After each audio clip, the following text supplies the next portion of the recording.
So one of the things I had to get in order for the fuel gauge cluster to work is called the Gauge Wizard. Let me open this up. I had to order this from the UK. Rennie looked over the specs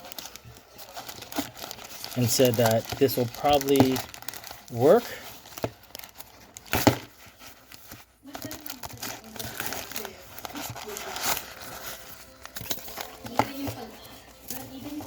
Alright, so here's the receipt. I also have the instructions I printed out.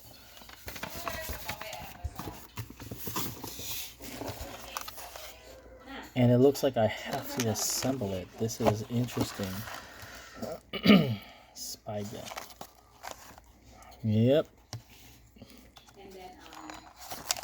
Very cool. I'm gonna mess with this once I get back from Japan.